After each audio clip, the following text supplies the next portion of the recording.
Dimanche politique, très heureux de vous retrouver, amis téléspectateurs. Vous faites bien d'ailleurs d'être des nôtres. Après l'entretien de dimanche avec Antoine Adoukounous, c'est le moment d'installer Agapit Napoléon Mafourika. Bonjour, bienvenue.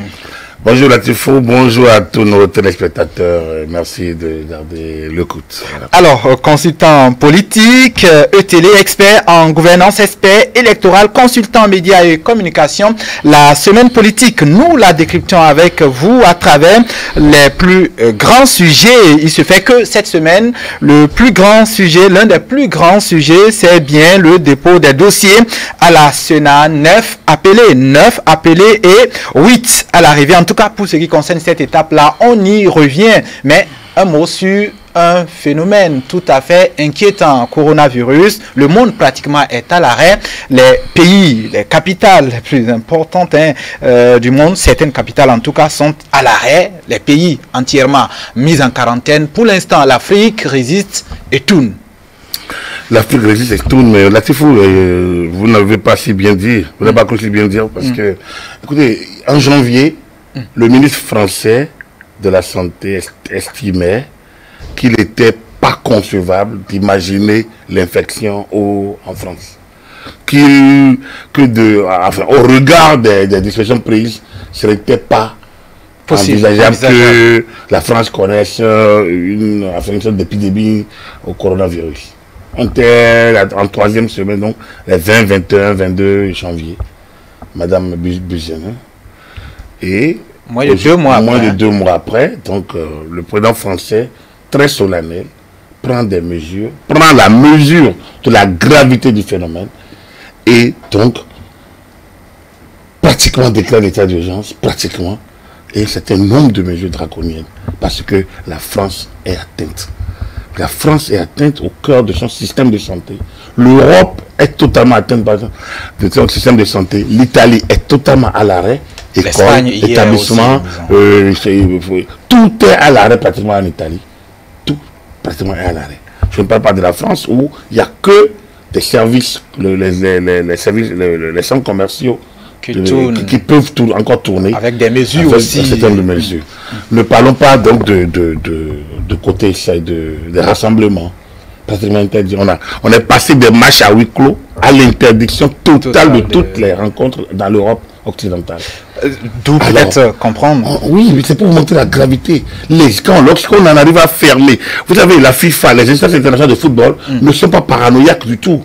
C'est des structures qui sont dans leur botte, mais on en arrive à un niveau où on parle des matchs. Parce que les gens disent non, mais on ne peut pas interdire, on ne peut pas reporter les matchs à cause de ça.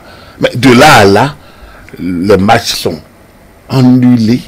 Les grands championnats du monde sont à l'arrêt et le monde panique parce que l'Occident panique. Et l'Occident ne panique pas parce qu'il n'a rien à faire. L'Occident panique parce que le virus commence pas à lui échapper. La question est de savoir jusqu'à quand. Bien. Donc les mesures prises sont de nature à permettre d'atteindre le pic avec moins de dégâts, quitte à ce que le tassement commence. En Chine aujourd'hui, on est pratiquement à l'étape du tassement. Et donc, mais les scientifiques, l'OMS n'est pas aussi optimiste que ça. Et on a un grand regard sur comment ça se passe. Donc, nous sommes carrément dans la même dynamique presque, comme la crise de la grippe au début du siècle précédent, ou la peste. Je ne suis pas scientifique, mais j'ai lu, c'est un docteur, Donc,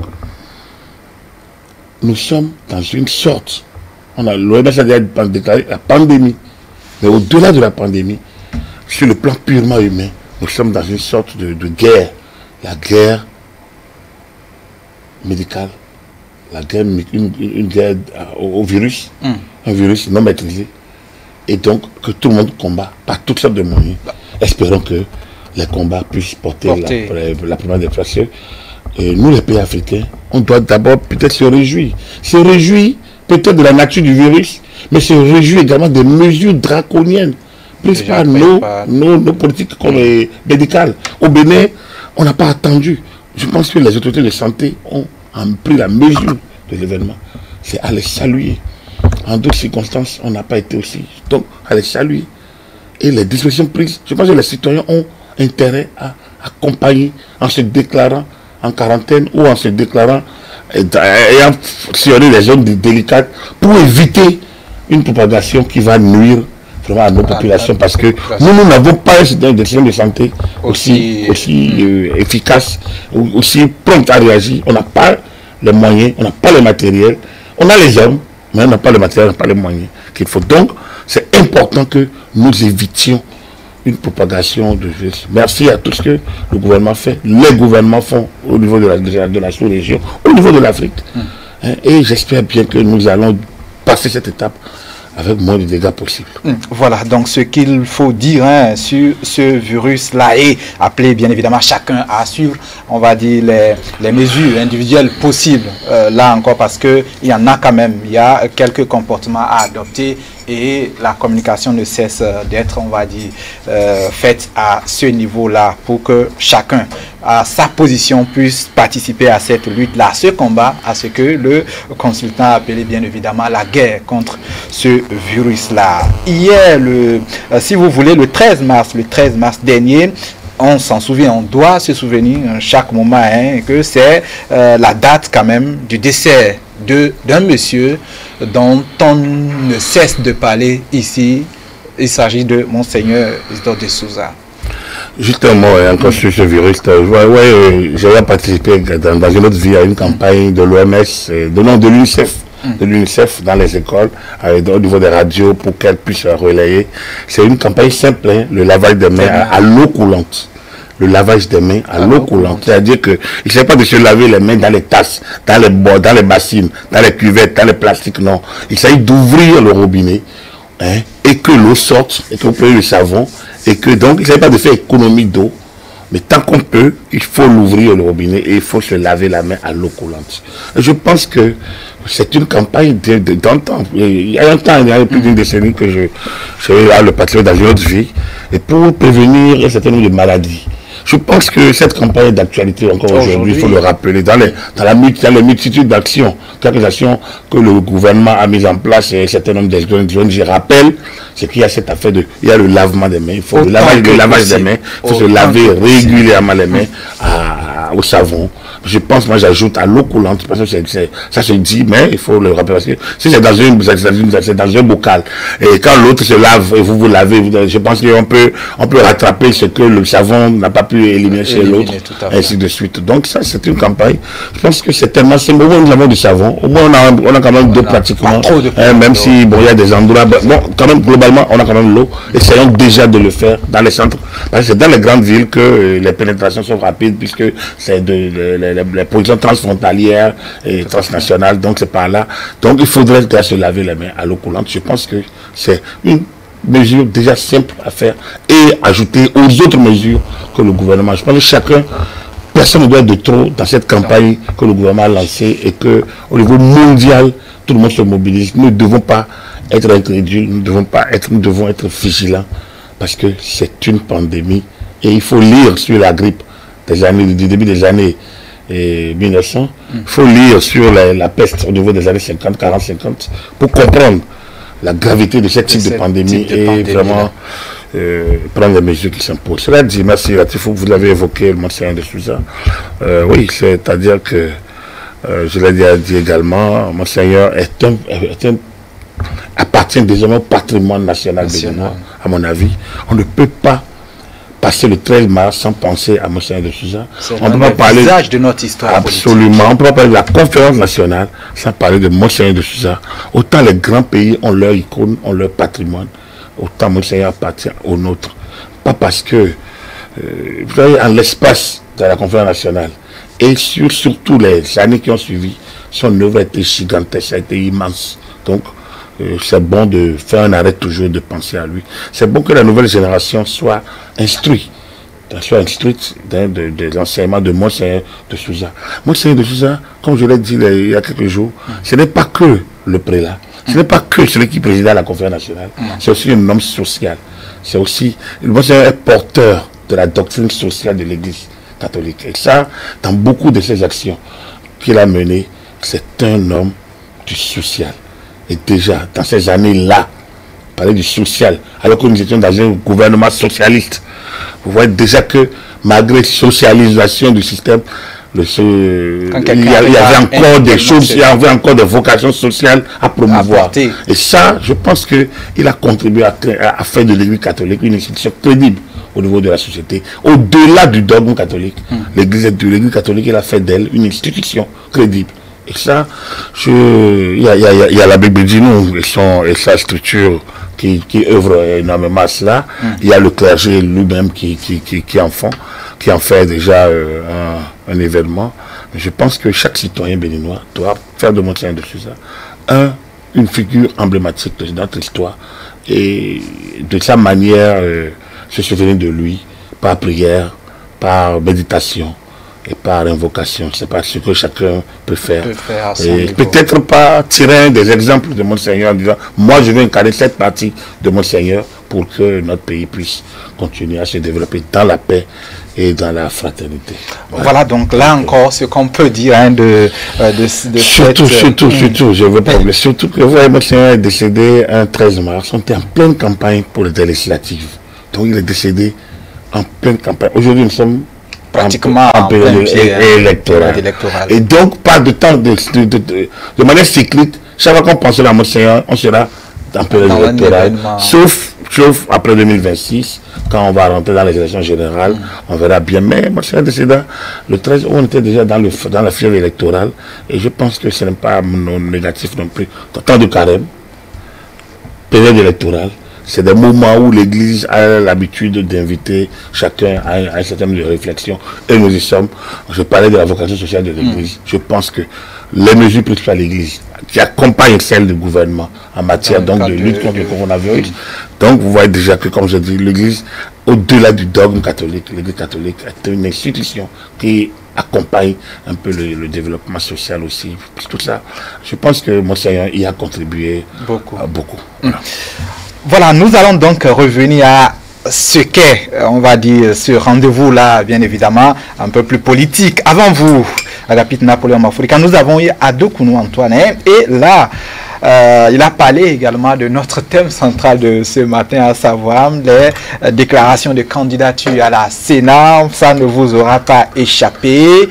Il a un penchant, on va dire, il a un amour pour les grandes formations politiques. Les petites en ont eu peut-être pour leur compte. De toutes les façons, il a remis le pied dans le débat qu'on n'a jamais cessé de faire, le débat des grands regroupements et le penchant pour certains pour les petits regroupements, si vous voulez. Écoutez, Adokounou Antoine, il n'est pas étranger à nos plateaux, c'est presque... Non, c'est une voix qui porte, et une belle voix, parce que c'est une voix qui dit les choses comme elles doivent les dire. Voilà, je pense que cela ne vient pas de moi, c'est de nos téléspectateurs, beaucoup qui en redemandent parfois quand Adokounou passe. Cela dit, oui, je pense que tout à l'heure, il est allé un peu trop loin, parce que moi je peux décider de militer dans un parti qui ne sera ni le premier ni le deuxième, en me disant que bon, moi j'ai envie de faire une expérience aussi, où nous allons quitter le bloc des partis non en vue pour passer, pour prendre le cap, pour nous ancrer dans la communauté. Ça dépend de la volonté de certains de créer l'alternative. Exactement. Je pense qu'un parti, même qui n'a pas 10% au communal de 2020, peut continuer à travailler et à s'ancrer, à s'enraciner davantage. C'est une œuvre de longue haleine. Qu'est-ce que le président Talon a fait? Le président Talon a travaillé, à sensibiliser le paysage national pour dire il faudrait que vous tous vous dites qu'on a des clans, il faudrait maintenant qu'on quitte le temps des clans pour en arriver à des regroupements significatifs qui ne soient pas des alliances. Et le jeu a été ouvert pour tout le monde. Qu'on ait travaillé avec X, avec Y, avec Z, qu'on soit de telle ou telle génération, vieux, jeune, ancien, le jeu est tous. Oui. Les 12 pour l'instant c'est pas trop. Non, pour moi, le 12, c'est pas trop. C'est non seulement pas trop, mais c'est que les blocs n'ont aucun mérite particulier que d'avoir répondu à l'appel du président de la République, à l'appel donc de rentrer dans la nouvelle coalition, comme dans la nouvelle dynamique, dans la nouvelle impulsion que le chef de l'État a voulu prendre. Et donc, on a eu ces deux blocs qui constituent pratiquement l'essentiel de ce que nous avions effectivement comme parti politique. Certains peuvent en demander mieux, sinon autre chose. C'est leur, oui, c'est leur mérite. Et leur mérite, c'est l'incurie qu'on a eu au niveau d'autres. Et notamment, je n'ai pas peur de parler des errements de FCBE il y a un an, qui auraient pu influencer les élections législatives, mais qui se sont fourvoyés dans les histoires totalement personnalisées, personnelles et régionalisées. Et on en est arrivé à une situation... De cette incurie, on aurait eu 3 ou 4. Non, il y aurait eu peut-être le PRD aussi. Oui, parce que le président me dit a tenté de faire, de créer la dynamique politique au Parlement pour qu'on ait des lois dérogatoires, pour permettre à beaucoup d'y aller. Mais déjà, on fait du blocage. Du coup, ça a créé, n'oubliez pas qu'à un moment donné, le gouvernement était un peu débutatif. Il a fait que les institutions de la République, le chef de l'État, vous devez continuer. Parce que face à un cas où le président de la République même s'émeut du fait qu'il n'y a que ces deux blocs, ces deux majorités. Et que au niveau parlementaire, le dialogue qui doit déboucher sur un consensus pour des lois dérogatoires n'a pu, il fallait bien choisir. Et donc, les institutions ont demandé au gouvernement d'avancer. Le chef d'État en a pris acte et le gouvernement a validé. Et donc, on est parti. On est parti avec les deux. Donc, le deuxième mérite de ces blocs, c'est d'être seul à aller aux législatives précédentes de 2019. Mais après ça, le jeu doit rester un jeu ouvert au regard du nouveau code de la charte. Il se fait que il y a 12, même 15. Comparé aux 200 qu'on avait, aux 400, 300 qu'on avait, c'est du mieux.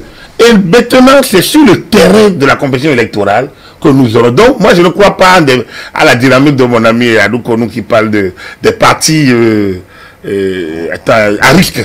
Non, il n'y a pas de partis à risque. Il y a des partis tout simplement. Il y a des partis tout simplement pour moi.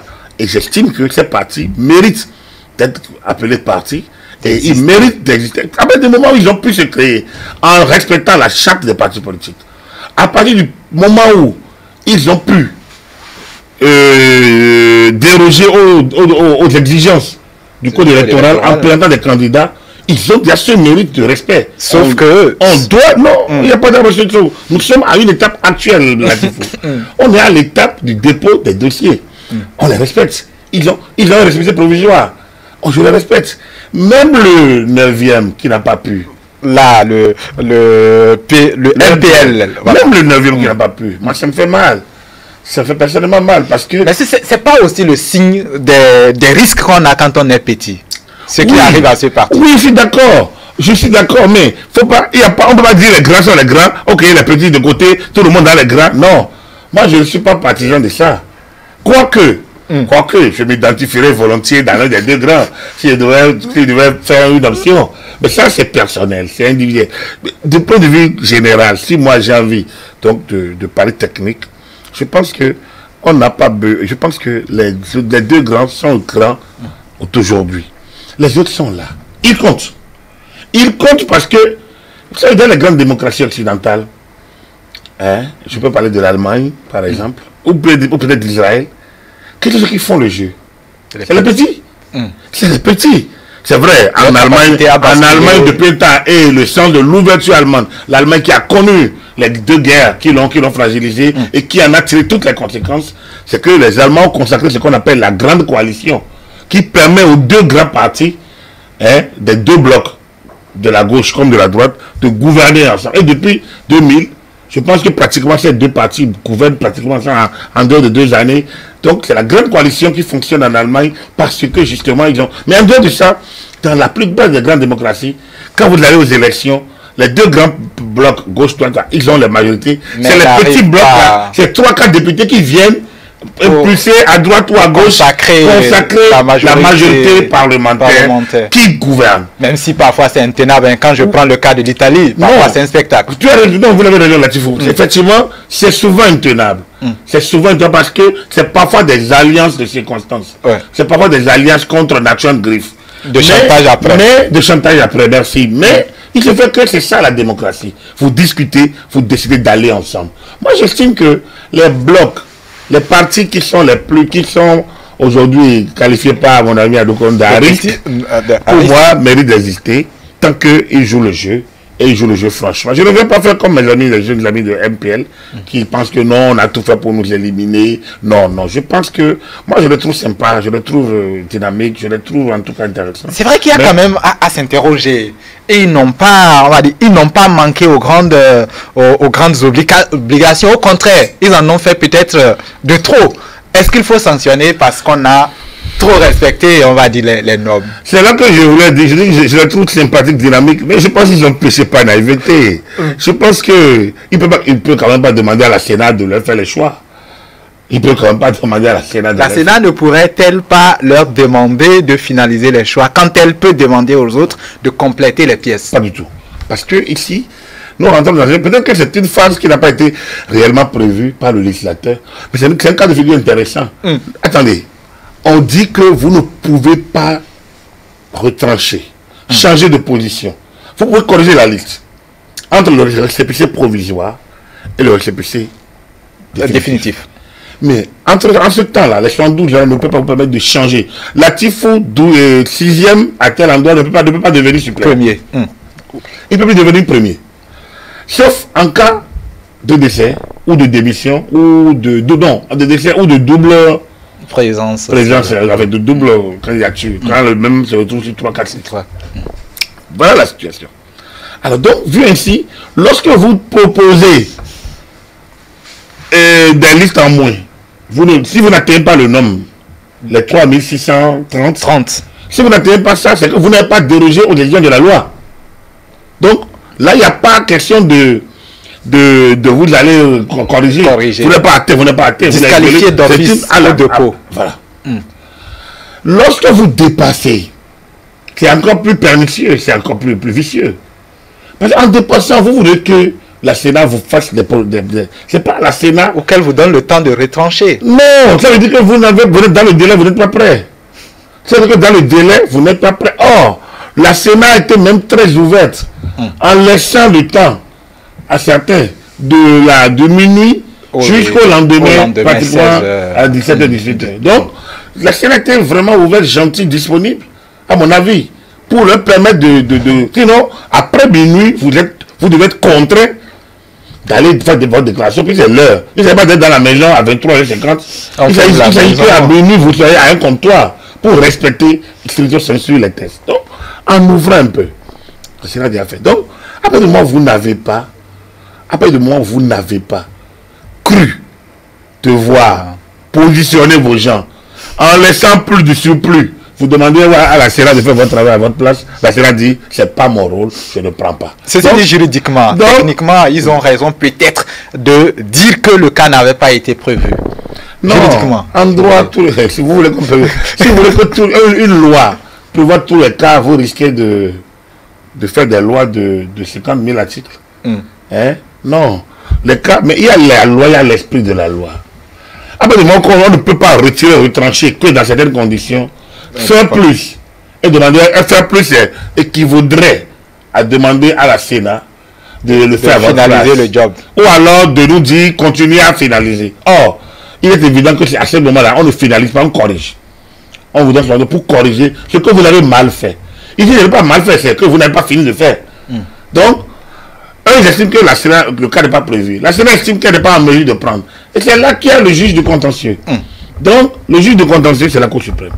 Donc, quand c'est comme ça, on va à la Cour suprême. Ils ont promis d'aller à la... Bien, alors, donc, ils ont promis d'aller. Je pense que ce n'est pas la peine d'envenimer la situation. On va attendre. En parlant on a voulu nous... moi, comme je vous l'ai dit, je le trouve sympa, mais je pense qu'il faudrait qu'il rentre. Moi, j'ai trouvé bien qu'il soit rentré dans le système, dans le jeu institutionnel. Surtout se soustraire de cette facilité de résistance, tout ça, et de rentrer dans le jeu institutionnel. Ils ont peut-être, on va dire, ils ont cogné la tête au mur par naïveté. Pas naïveté, mais c'est plus de dynamisme. Non, ça c'est pas un dynamisme. Avoir plus quand les gens peinent à en avoir. C'est un fait. C'est un fait. Avoir plus quand les gens prennent en avoir, on peut dire qu'ils ont du monde. On peut présumer en disant, ben, bah, ils ont derrière eux. Mais cela dit, il ne s'agit pas d'avoir du monde, il s'agit d'avoir de la qualité. Il s'agit d'être efficace. Il s'agit d'être efficient également. Ça a manqué. Ça a manqué. Mais ceci dit, chez les on va dire, dans le peuple, si vous voulez, il y a des débats. La Sénat, pourquoi et comment arrive-t-elle déjà à disqualifier alors même où elle est appelée à recevoir? C'est là que je vous dis. Excusez-moi. C'est là, vous savez, comme je vous ai dit, il y a un habit du jeu. Il y a une lecture que la Sénat a faite, à mon avis, qui est intéressante, mais qui peut être sujet à débat. Il faut laisser la Cour suprême aller, on va voir. Le droit se nourrit des pratiques, des cas. Le droit, ce n'est pas que l'écrit, ce n'est pas que les tests. On ne peut pas tout prévoir. La Sénat, n'oubliez pas que cette Sénat, elle est en place depuis 2013. Hein? Oui, elle a géré. Elle a 2014. Elle a géré les doubles élections législatives et locales de 2015, la présidentielle de 2016, les élections de 2019. Et elle a connu l'adversité. Elle a traversé toutes sortes de... Cette Sénat connaît des cas de figure. Moi, je leur... Pas principe, et non pas de naïveté, je leur offre ce que les juges appelleront la bonne foi. Je n'en suis pas, et je fais amende, c'est pas juste. Mais je suis un analyste, je présume de leur bonne foi, et j'estime qu'il va falloir attendre peut-être la Cour suprême pour voir quelle lecture. Parce que la Sénat ne peut pas se mettre à choisir à la place des autres. Ça, c'est une évidence. On vous a dit 3630 déposés. Donc, c'est des noms fixes et c'est des localités connues, c'est des postes connus. Si vous n'affectez pas, vous ne pouvez pas dire, quand sur le terrain on dit qu'il y a 11 joueurs, et vous envoyez 16 sur le terrain, vous voulez que qui soit où? Le jeu n'aura pas lieu. Donc dès 12 déjà ça n'aura pas lieu. Dès qu'on dit un ballon circule, si vous mettez 3, en disant que de toute façon il y a 3 ballons, comment vous voulez que les gens jouent? Donc tout ça, s'il y a un but, alors qu'un ballon est sur alors que 2 ballons sont sur le terrain, le but est annulé. Vous savez ça? Si même un pénalty est sifflé, et on connaît qu'il y avait 2 ballons, le pénalty est annulé. Parce que les conditions du jeu ne sont pas réunies. Donc, quand on dit qu'il peut le plus, peut le moins, oui c'est sûr. Mais pouvoir le plus, c'est être en mesure de l'assumer. Ici, je pense que les MPL n'a pas été totalement en mesure. Et moi, je pense, je ne les stigmatise pas, comme je le dis, je pense qu'ils sont à une expérience.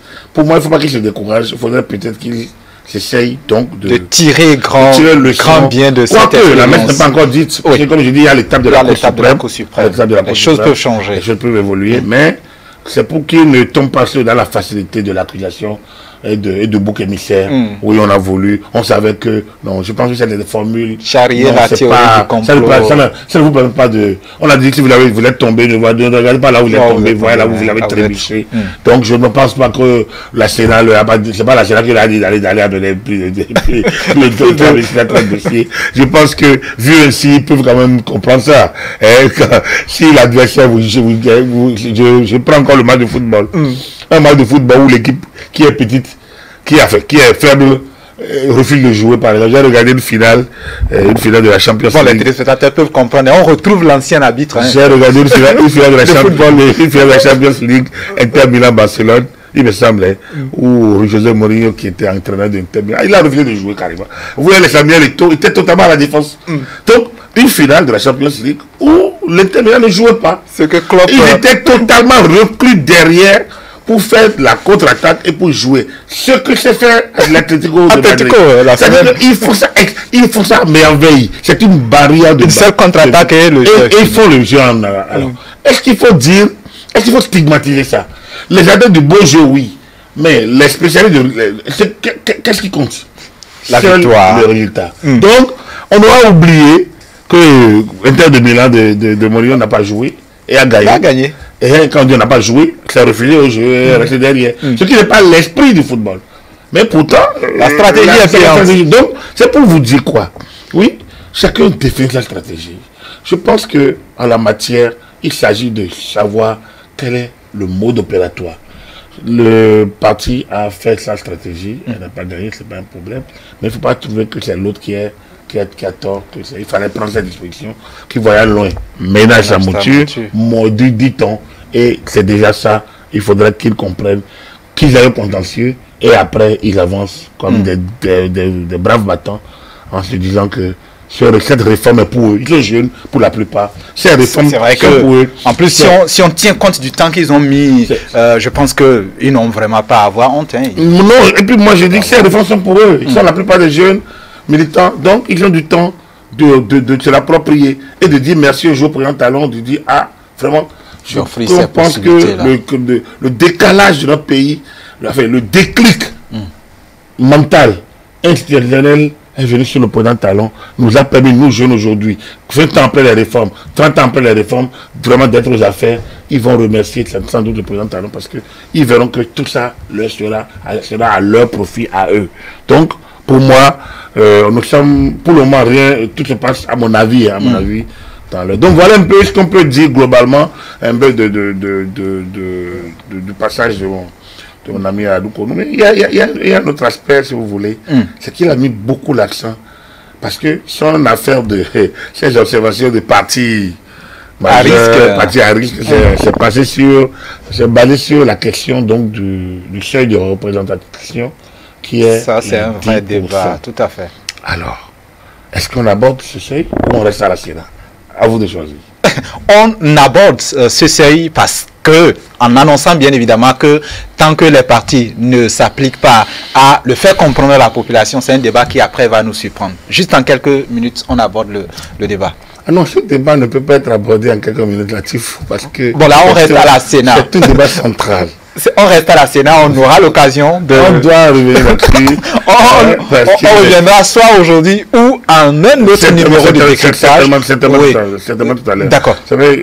La Sénat, parce qu'il y a quand même ces partis qui ont pu tirer leur épingle du jeu, 8 au total, dont les deux grands et les moyens, si vous voulez, si on peut se permettre si je peux me permettre cette classification-là, même les grands n'ont pas échappé, on va dire, aux nombreuses remarques du bloc républicain, notamment par exemple le BR et l'UP ont eu quand même au moins 7 pages d'annotations et de remarques chacun pour les deux grands partis. Ça voudra dire comment le jeu est tout à fait, on va dire, exigeant pour tout le monde. Oui, écoutez, c'est ça que la démarche, donc de la Sénat qui a une expérience. La Sénat aurait pu se contenter de prendre d'abord les dossiers tout de suite et de prendre son temps, de les étudier. Je pense qu'elle a divisé son temps en deux. D'abord, votre dossier est complet, d'accord, et elle regarde rapidement, avant de vous donner le récépissé provisoire, met les observations. Et ça fait qu'un à un, donc en allant de parti en parti, ça a pris... Vous n'êtes pas remarqué que les partis qui ont eu leur récépissé rapidement, fait provisoire rapidement, c'est les partis qui ont moins d'observations. Ça c'est vrai. Parce que quand il y en a qui ont plus de 100 pages, j'ai appris plus de 100 pages d'observations. Alors ça veut dire qu'il y a assez de choses. Il y en a qui ont 7. 7 pages pour UP, pratiquement 7 pages aussi pour l'Union. Ça montre déjà la qualité des dossiers présentés par les uns et par les autres. Moi, je trouve que c'est déjà un travail intéressant qui est fait. Et quand vous écoutez les partis politiques, mais les partis, la plupart, reconnaissent effectivement que ces choses-là sont à corriger. C'est vrai que personne ne rejette les griefs ou les remarques. Hein. Tout le monde est, on va dire, consistant, consentant et acquiesce même, approuve les remarques.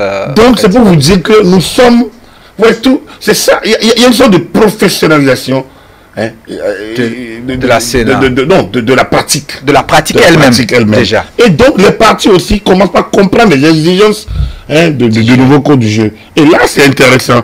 Il faudrait maintenant, il faudrait qu'il corrige vite ce qui doit l'être. Parce que avant ce n'était pas le cas.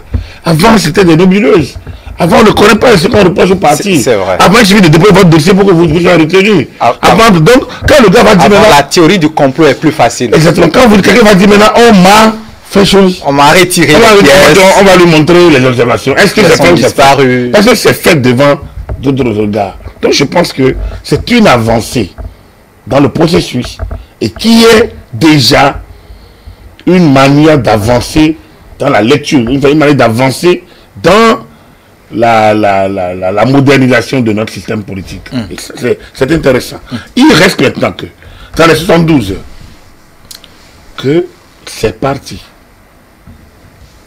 à qui des choses ont été notifiées puissent les corriger. Vous êtes, on va dire, habitué non seulement à l'observation, à l'analyse, mais aussi, on va dire peut-être même à gérer ces choses-là. Est-ce que pour ce qui est des griefs de Bière et de l'UP, on a vu cette page, mais c'est quand même beaucoup de choses à faire. Imaginons des partis qui en ont 40 pages de remarques, ou même 100, comme vous l'avez dit. On risque d'avoir beaucoup de partis hors de course. Je ne veux pas, non, j'ai pas envie. Je n'ai pas envie du tout ici, on n'est pas du tout pronostic. Je pense qu'il ne faut pas, on va pas se donner à ce jeu parce que, vous savez, ça dépend de l'organisation des partis. J'en connais. Capacité à réagir. Les deux que vous avez cités, j'ai vu comment ils sont organisés. Je sais. Mais au-delà des deux, il y a d'autres que je connais aussi qui sont aussi organisés. Peut-être pas avec la même machine. Parce que, avant, c'est une affaire de moyens. Enfin, je n'ai pas envie de dire de gros moyens. La politique, c'est des moyens. C'est pour ça que lorsqu'on a parlé de caution de 250 millions, c'est combien et les gens criaient. Moi, j'estimais que c'était plutôt ça. Moi, je suis partisan de caution. Pourquoi? Parce que la politique, l'élection, c'est des gros sous. Il faut plutôt que les gens se regroupent et aillent chercher l'argent qu'on ait des individus qui essayent de financer. L'individu qui finance sera essoufflé parce que c'est difficile. La mise en place d'une structure, regardez, je vais vous donner, pour ce type d'élection, qu'est-ce qui aurait pu être fait? Qu'est-ce qui aurait dû être fait? Depuis décembre, je vous dis, depuis décembre, au moins 3 mois. Moi, je l'aurais fait depuis décembre, si je suis chef de parti, ou je suis dans un appareil de parti, qu'est-ce qui aurait dû être fait? On aurait dû déjà avoir une coordination nationale des candidatures. Ensuite, au niveau d'un parti, je prends un schématique d'un parti. Vous allez me dire combien de partis peuvent le faire. Une coordination nationale des candidatures, composée peut-être de 2-3 personnes. Coordination nationale. Une coordination départementale. Et nos 2 personnes. Voilà, ça qu'on appelle le Conseil national des candidatures. Non, c'est 2 personnes par département. Ça fait 12 départements, 24 personnes, plus les 3 au niveau national, ça fait 27 personnes. Vous me suivez? Oui. C'est les 27 personnes qui sont les personnes habilitées à arrêter la dernière liste. Bien. Là, on est au département. Maintenant, chaque coordination départementale, donc de 2 membres, crée maintenant les coordinations communales. On en a 77 au total. Et donc, par département, le nombre de communes équivaudra au nombre de coordonnateurs qu'on aura. Et ces coordonnateurs au niveau communal, maintenant, font avoir sous eux des coordonnateurs d'arrondissement. Et donc, regardez tout ça, nous sommes déjà pratiquement à 10 000 et à 1000 personnes. On est globalement à 1000 personnes. Si vous devez les payer, bon, de manière décroissante de l'arrondissement au niveau national, l'arrondissement, peut-être, ils vont travailler peut-être pendant 15 jours, il faut les payer. Au niveau départemental, ils vont payer. Non, au niveau communal, ils vont travailler peut-être pendant 45 jours. Il faut gérer. Peut-être arrondissement 30 jours. Commune 45 jours. Département 2 mois. Et au niveau national, comme les départementaux sont au niveau national, ça fait globalement 3 mois. Voilà. Alors, imaginez. Vous avez 1000 personnes, dont 30 à garder pendant 3 mois. Il faut payer. Qui paye le prix? Si c'est un individu, ce n'est pas possible. Les déplacements, la logistique. Il faut payer la logistique au moins et le défraiement. Un défraiement, qui paye le prix? Donc, c'est pour ça que la réforme du système partisan, le regroupement est obligatoire et utile. Les partis personnels, unipersonnels, ne peuvent pas avoir voix de chaque. Ils ne doivent pas, ils ne peuvent pas. Vous insistez. Il faut trouver l'argent où? Vous insistez pourquoi? Parce qu'on a encore des individus qui financent? Oui, non, attendez, il y a des partis qui sont portés par des personnes, des personnalités. Non, vous êtes journaliste. En dehors des 2 blocs, en dehors des 2, et peut-être de MPR que je ne connais pas trop, le FCBE qui continue d'être quelque chose d'un peu de groupe, plus ou moins. En dehors de ça, les autres partis sont portés par des personnalités. Le PRD, c'est toujours Maître Diombo qui est devant. Même si autour de lui, il y a des gens, mais c'est lui, le patron unique. Vous pouvez voir l'UDBN, c'est Madame Pédécio. C'est la patronne. Autour d'elle, il y a plein de personnalités le parti s'est ouvert à d'autres personnalités, mais elle est la patronne du parti. Moël, c'est Jacques Ayadji. Vous le savez, autour de lui, il y a d'autres personnes, il y a d'autres personnalités. Donc, ainsi de suite. Ils sont, ces partis, je les regarde, et moi je les salue, je les félicite déjà d'être là où ils sont. Mais après, il faut qu'ils se maintiennent dans le financement. C'est un effort à faire pour la question du financement, parce que bientôt avec la Cour des comptes, on va rentrer dans le système du financement. Peut-être que c'est les éléments à risque dont parle l'autre. Oui, moi je peux qualifier, moi je préfère évoquer les faits.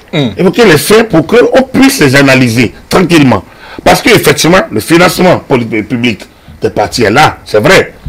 Donc si les partis respectent les règles, si les partis arrivent à se positionner, donc il y a le financement public, c'est vrai. Mais ce que le financement, ce que je viens de vous dire là, s'il faut mettre en place 1000 personnes pour en arriver, parce que comme je le dis, un parti, quand plusieurs du monde, c'est pas dit que les moyens, les UDBN ont pu s'en sortir, non? Ils ont pu avoir leur député. Ils étaient présents aux législatives, n'oubliez pas que c'est la question de procédure qui les a écartés. Donc on ne peut pas dire qu'ils n'existent pas, ils existent. Ils fonctionnent, ils tournent. Alors donc, mais plus il y a du monde de regroupement qui ont créé, plus les moyens sont faciles à avoir. Donc, ce dont je parle est peut-être global. Il y a une part de subjectivité, mais il est évident que la question du financement est une grosse question qu'il faut régler. Alors, cela dit, les parts, donc, vous parliez donc de 7 pages à 100 pages. C'est l'organisation mise en place qui déterminera le fait que les partis déposeraient à temps les observations faites par la Sénat. S'ils ne le font pas, la Sénat va la déclarer irrecevable, le dossier, et donc on va encore serrer encore un autre contentieux. Mais ce serait fait ainsi. Et c'est dommage parce que moi je veux bien qu'on ait aux élections déjà à défaut de 9, qu'on ait à 8. Moi je veux déjà qu'on ait de la compétition. Il faut qu'il y ait de la compétition. Vous voulez que les partis se bousculent. Il faut qu'il y ait de la compétition pour que justement nous validions les 10% du seuil de représentativité. L'enjeu est là. Il faut qu'on y aille, il faut qu'il y ait. C'est que l'année dernière, on n'a pas fait, la compétition n'a pas été suffisamment forte. Parce que, il y avait compétition. Oui, elle n'a pas été, c'était pas fait passer. Bon, on avait deux, de toute façon, quand vous avez deux, pour la législative, c'est plus facile. L'un ou l'autre, ou l'un et l'autre. Ils sont les deux, et donc le 10%, et selon le code électoral, le 10% ne s'appliquait plus. Donc, de toutes les façons, les deux ont dépassé. Voilà, ils ont dépassé. Là, aujourd'hui, c'est intéressant. Et donc, c'est là que la pédagogie de Richard Roukono était intéressante tout à l'heure. C'est là qu'il faudrait que les gens comprennent. Que les gens comprennent que le seuil de représentativité, ou de représentativité est l'un des enjeux de cette élection, ou des défis. La difficulté du calcul ou la difficulté pour les partis de l'avoir? Non, il n'y a pas de difficulté de calcul. Ah, d'accord. On a en mathématiques, en mathématiques ou en mathématiques ou en arithmétique, il n'y a jamais de calcul. Les formules existent, les logiques existent, il n'y a pas de. On n'est pas en philosophie. Donc, la difficulté alors? On n'est pas en philosophie. En littérature. Voilà. Ici, c'est la difficulté pour les. C'est la difficulté apparente. C'est-à-dire que c'est la difficulté plausible, parce que quand on parle de 10%, moi je regarde le président national, politique nationale, et je me dis, nous n'avons jamais eu une élection où plus de 4 ont dépassé les 10%. Jamais. Jamais. Depuis 90. Peut-être parce qu'il n'y avait pas l'enjeu. Ce n'était pas un enjeu. Vous avez trouvé une élection où il n'y a pas d'enjeu. Je vous l'ai dit, ce n'était pas un enjeu écrit que le parti pour être représenté est plus de 10%. Aujourd'hui, tout le monde le sait. Non, la question n'est pas question d'enjeu ou pas d'enjeu. La question est de savoir, l'électeur ne se comporte pas différemment. L'électeur, c'est l'électeur. L'électeur, c'est l'électeur. Moi, je veux, là où je vote, je sais pour qui voter et pourquoi. Et mon vote local n'est peut-être pas le vote national que je ferai. C'est-à-dire qu'en faisant mon vote local, je ne vote pas de la même manière que je vote national. Lorsqu'il est question de l'élection présidentielle, je vote différemment que la question de l'élection locale. L'élection locale, je vote pour celui qui va. Avec un dit local, on a remarqué. Un instant, quand je dis local, je parle des élections au niveau local. Donc, cette année, nous l'appelons communal. Donc, au niveau communal. Il faut qu'au niveau des expressions, ce soit aussi clair. Lorsque je parle de au niveau des élections locales, c'est les élections au niveau local. C'est-à-dire que les premières élections qui nous permettent de désigner nos plus proches. Ceux qui font nous administrer les dirigeants les plus proches. Donc, ces élections, je désigne mes dirigeants directs, mes interlocuteurs au niveau national, avec le pouvoir public, je les désigne. C'est différemment. C'est différent. Le président pour qui je vote peut ne pas être de ma localité. Parce que je trouve que telle personnalité a l'envergure. Mais l'élu communal ou municipal, mais je vote, il n'y a que quelqu'un de ma localité. C'est une élection de localité. Donc, ce n'est pas le même. Il peut être militant d'un autre parti qu'une personnalité que je pensais qui peut être au niveau national élu président. Donc, c'est des élections délicates, sournoises parfois, pernicieuses. Et il faut pouvoir être en mesure donc d'y faire face. Et donc le chef de Madrid devient un enjeu majeur de cette élection. Vous pouvez gagner à Vranco, chez moi, sans avoir un seul... Et gagner nulle part. Gagner nulle part. Mais à Vranco n'a pas beaucoup de... Alors je prends les bégalopoles. Vous pouvez gagner Cotonou. Alors imaginez qu'un parti est premier dans Cotonou. Ravage pratiquement. Imaginez que le parti soit premier dans Cotonou. Théoriquement, le seuil est acquis. Bien, non, c'est pas possible. Ça peut être acquis dans Cotonou. Cotonou ne fait pas... Les 10%. 10%. Puis il n'a pas le seul à avoir des chiffres. Il ne va pas prendre tout l'entièreté. Voilà. S'il gagne Cotonou, il dit bon. Ou alors, c'est un parti qui est ancré, peut-être à Vranco, en disant bon, moi, je dois gagner plus de la moitié des électeurs de la commune d'Avranco. Avant, quand tu gagnes plus de la moitié, tu prends, quand tu gagnes 45%, avant un an, 5 ans d'électorat, tu prends déjà la moitié. Et après, ici maintenant, dès que tu gagnes déjà la moitié même des électeurs, des suffrages valablement exprimés dans Vranco, tu te calmes d'abord. Tu ne dis rien, tu n'as encore rien. Regardez la suite. Et tu attends. Et quand on a fini le vote au niveau national, les compilations au niveau national, la Sénat donnera les chiffres. Il n'y a que les chiffres de la Sénat qui feront foi. La Sénat dira, voilà les suffrages valablement exprimés et voilà les suffrages obtenus par tel parti. Donc, voilà, les suffrages valablement exprimés équivalent à tel % du nombre d'inscrits. Donc, le taux de participation est de tel. Voilà les suffrages exprimés au niveau national. D'abord, il va donner au niveau des communes ou arrondissements. Puis il va dire au niveau national, cela équivaut quoi? Parti X, vous avez 28% au niveau national. Parti Y, vous avez 22% au niveau national. Parti B, vous avez 12%. Parti C, vous avez 10,80%. Et parti U, vous avez 9,2%. Alors, et ils vont descendre jusqu'au 8 ou 9 parties. Et donc, consacrera donc au regard des chiffres obtenus et des chiffres en présence desquels elle est, sont éligibles à la répartition des sièges au niveau des arrondissements, au niveau des arrondissements, au niveau d'arrondissement, les partis ayant recueilli les 10% au niveau national. Donc, parti X, parti Y, parti U et parti B. Bien. En prenant ces partis X, Y, A, B, ou voilà, on repart maintenant au mode de répartition qui est un mode d'arrondissement. Donc, on repartira à ce niveau et donc la répartition se fera selon ce que le code électoral a prévu. Voilà le mécanisme. Ça veut dire que mon gars qui a gagné, mon parti qui a gagné plus de la moitié à Vranco et qui n'a pas, qui se retrouve avec 8% national, on le sort. En le sortant, il perd ses suffrages d'Avranco tranquillement. Au niveau du quotient, je pense qu'au niveau du quotient électoral, donc de la répartition, c'est le parti. On ne le prend plus en cause. On ne compte plus sur lui. Parce qu'il n'est plus dans le jeu. C'est le parti qui vient d'après qui devient le parti majoritaire. Qui vient après lui et qui est admis à la compétition des 10%. Voilà. Il faudrait que les militants comprennent il faudrait que les populations comprennent, il faudrait que les médias comprennent que le défi à relever par les partis là, c'est déjà de passer le seuil de 10%. 10%. En ne les passant pas, ils ne peuvent pas avoir de siège dans aucun conseil communal. Si l'enjeu pour les partis politiques, c'est les 10%, l'enjeu pour les médias, la population, c'est la réception, la compréhension de cette clé de répartition-là. Est-ce que c'est quelque chose de saisissable par les médias déjà? Non, pour moi, l'enjeu pour les partis, ce n'est pas les 10%. L'enjeu, c'est de gagner des sièges. C'est de gagner des conseils. Mais il faut d'abord qu'ils relèvent le défi.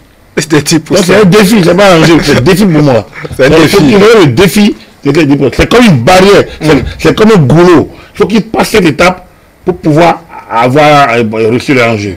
Donc, il faudrait qu'ils comprennent que c'est d'abord eux qui vont comprendre. De toute façon, la HAC veille au gré. Les médias ne peuvent pas aller au-delà.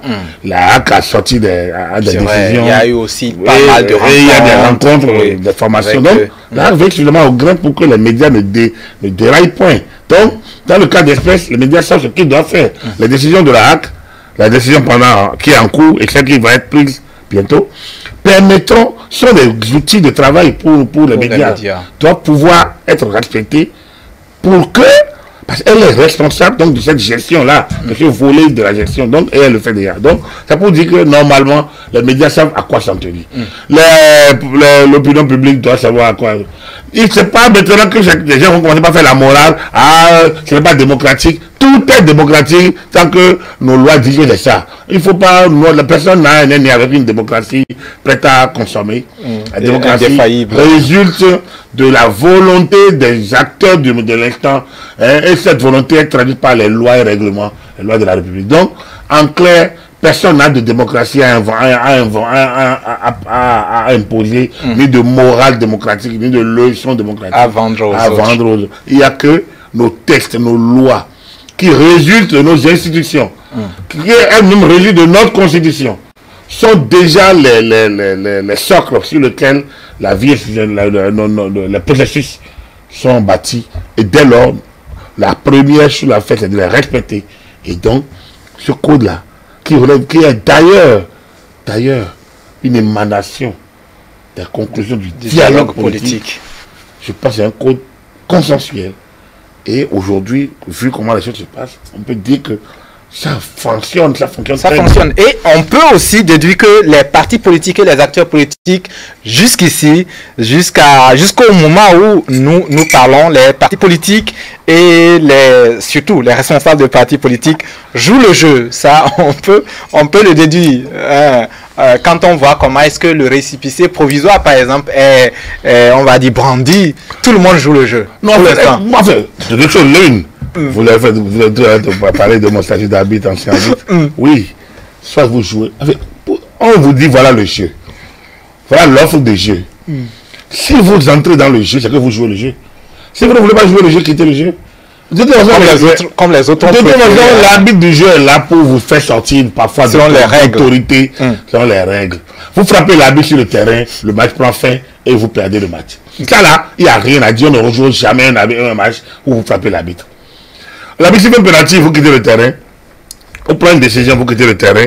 Vous ne pouvez pas quitter le terrain et après dire que vous n'avez aucune instance mondiale ne vous donne aucune instance de vous donner raison parce que vous pouvez quitter, vous dérogez de l'instruction de l'arbitre. À la fin, vous portez vos conclusions, vos requêtes et les instances. Donc c'est pour dire que, vous savez, les jeux que nous regardons, pour moi, me servent toujours de repère dans l'analyse. Je dis que oui, à partir du moment où ces partis sont d'accord pour aller aux élections, ils doivent respecter les règles des élections. Et ces règles sont contenues dans le code électoral et d'une certaine manière dans le champ des partis politiques. Que les politiques eux-mêmes, dans leur ensemble de toutes les façons, ont contribué à mettre en place dialogue politique d'inspiration. Et puis, on va dire l'Assemblée nationale. Après, la Sénat elle-même, sa démarche, son ouverture, cette volonté d'être transparente, il y a du changement.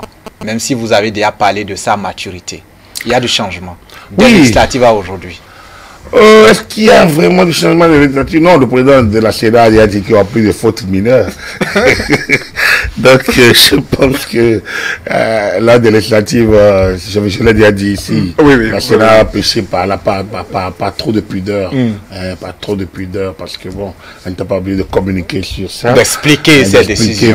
Parce que bon, elle est chargée d'analyser, et la Cour constitutionnelle était là pour valider ou pas. Donc, en réalité, ce n'est pas la Sénat. La Sénat fait le travail, mais c'est la Cour qui valide. Donc, à du moment où la Sénat fait, il laisse l'élection à la Cour constitutionnelle. Donc, voilà. Je pense que la Sénat a tenu compte. La rencontre qu'elle a tenue avec les partis politiques, qui sont tellement intéressantes, parce que je l'ai dit sur notre plateau, pendant ces rencontres, la Sénat a dit des choses qui n'ont pas été perçues, acceptées par des acteurs. Des acteurs. Et donc, puisque des acteurs ne l'ont pas accepté, ils ont saisi la Cour constitutionnelle, ils ont saisi la Cour suprême. Et ça, c'est intéressant comme décision. Ouh, la Cour n'a pas été dans le vol. La Cour n'est pas dans la lecture que la Sénat a fait de la chose. Et donc, la Sénat a pris acte de ça. Et je pense que là, la redit au parti politique au cours d'une autre séance et a repris la lecture que l'Assemblée, que la Cour suprême a répété que c'est cette lecture. Puis cela s'impose. La Cour suprême c'est tout le contentieux lié à ces élections-là. Donc dès lors, je pense que la Sénat savait que la Cour suprême a statué, la Sénat s'est concentrée. Donc c'est pour dire que tout se passe, chacun a sa place. Au niveau de l'exécutif, le jeu est fait, chacun joue son rôle depuis le président de la République. Les moyens sont mis. Les finances et autres. Le code SLEPI, la Cour constitutionnelle lui a permis de continuer. La Sénat, elle fait son travail. La Cour suprême a réagi. Voilà. Donc, je pense que les acteurs aussi, je pense que j'ai aimé, malgré un peu quelques éléments, quand même, la réaction donc, du MPL, j'ai aimé le comportement des autres partis qui ont gardé leur calme, même quand ça tardait. Dans l'ensemble, on peut dire que nous sommes en train de quitter les phases de bouffonnerie politique, où certains acteurs, à mon avis, que j'appelle des bouffons, politiques, ils viennent pour amuser la galerie, et divertir l'opinion et créer la zizanie. Je pense qu'aujourd'hui, nous en arrivons à une étape de maturité. C'est un début de maturité. On a encore de la marge à gagner. Et il est à souhaiter que le processus tel qu'il est enclenché, tel qu'il se déroule, puisse se poursuivre. Je pense que nous avons tous à gagner. Personne n'a le monopole de nul, de rien, à mon avis. Personne n'a le monopole. Les hommes sont les gens de l'instant. Nous passons, d'autres arrivent. Il est évident que tout le monde est d'avis qu'on ne peut pas continuer à fonctionner comme nous fonctionnions. Mais personne n'était prêt à prendre les devants de changement valables de comportement. Et comme je vous le dis toujours, moi, j'ai été écœuré quand même par la décennie Yahi, où les 5 premières années, nous avons chanté le changement. Et le président lui-même, d'une manière lucide, a constaté que le changement là, c'est compliqué parce qu'il y a des préalables. Il y a des préalables qu'on n'a pas réglés. Et une analyse lucide, je le dis toujours, dans son projet de société rénové, le PS, on appelle ça PS rénové, projet de société rénové, encore plus loin, tout ce plus. Le PS est extrêmement clair et lucide dans la déclinaison des actions à conduire. Et ça ne peut que nous amener à un nouveau départ. Ça ne peut que nous amener à un nouveau départ. Et on n'a pas pu. On n'a pas pu parce que du chaos de 2011 aux élections de 2016, on est rentré dans une crise qui n'a pas du tout facilité l'émergence donc de cette dynamique. Parce que le président même n'a pas travaillé à rassurer.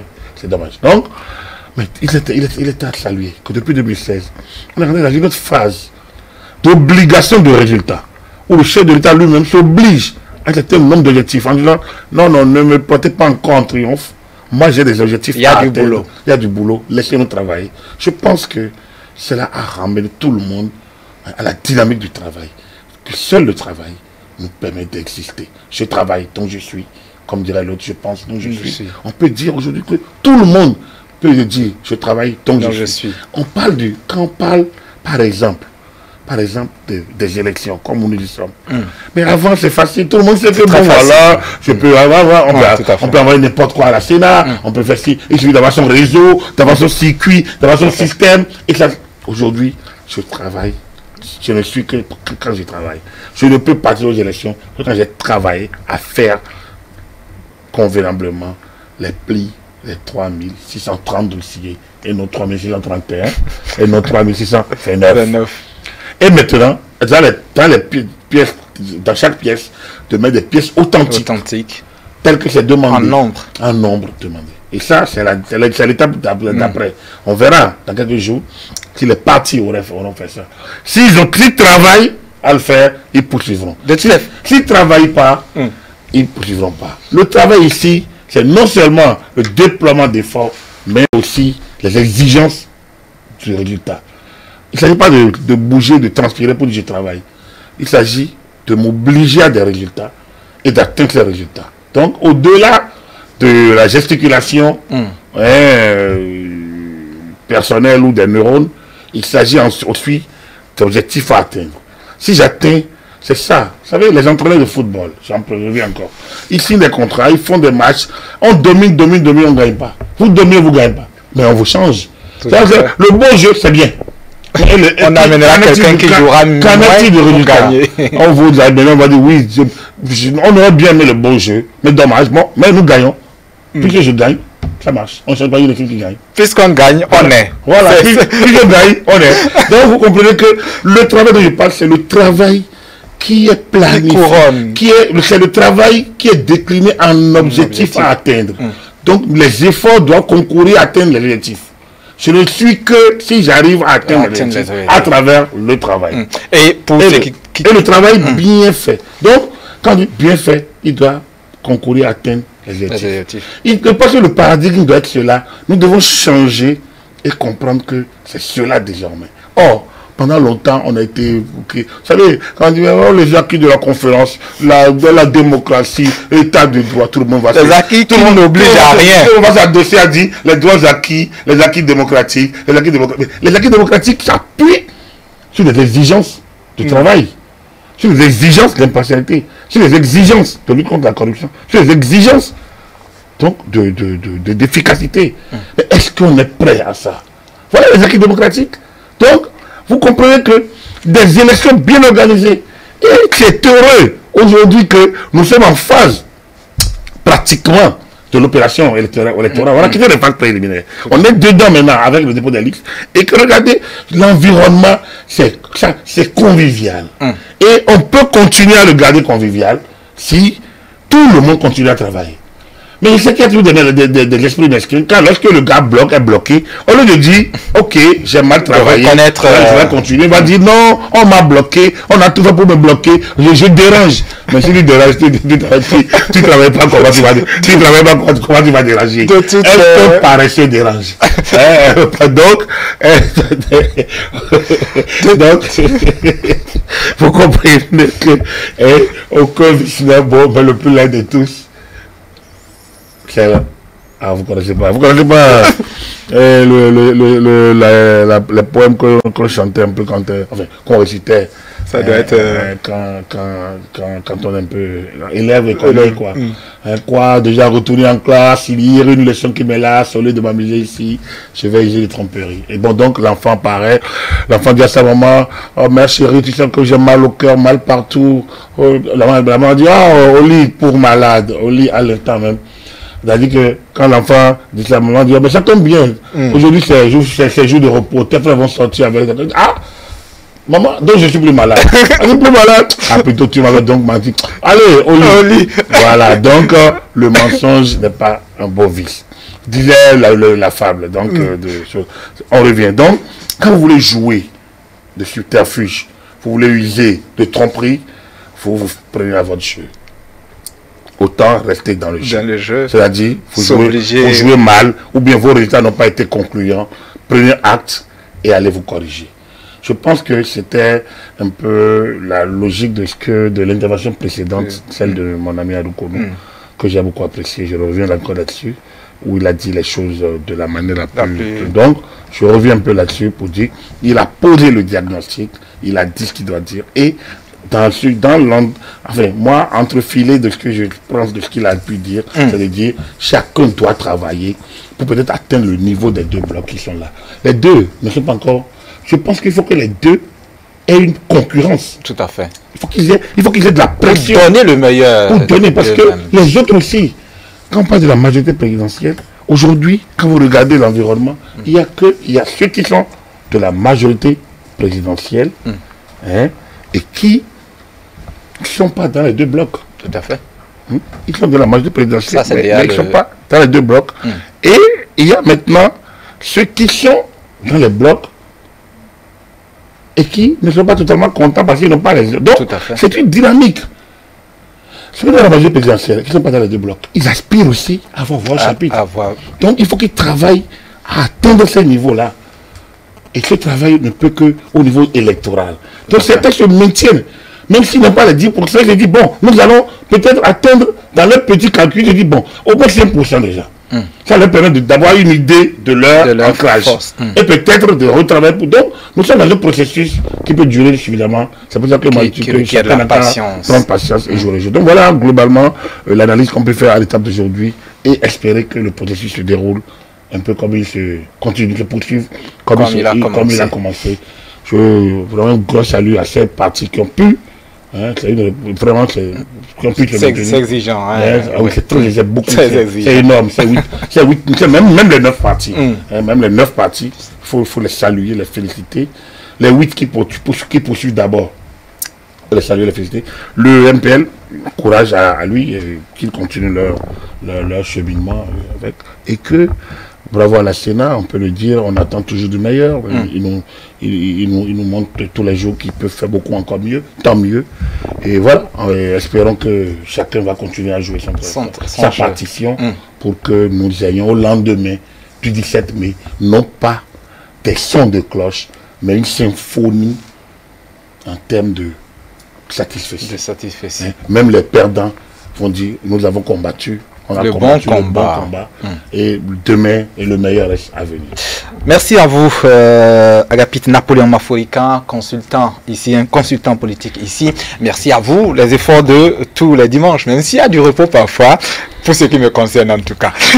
Ouais, vous revenez d'un bon repos qui nous a coûté les séances du dimanche précédent. Oui, tout à fait. Mais bon, c'est du bon, il faut recharger la machine. La batterie. La batterie, voilà. Bon. Nous, on est là, on est resté à continuer et nous continuerons parce que aussi longtemps qu'il y aura de la matière à décrypter, ça fait plaisir et disponibilité. Merci beaucoup. Comme vous l'avez dit, travailler pour être. Il n'y a pas devoir, le travail, donc, pour signer son existence. Merci à vous, amis téléspectateurs. Ne débranchez pas. Juste après nous, il y a quand même ce programme-là qui concerne les partenaires. Et ensuite, à 13h45, le journal parlait de la mi-journée.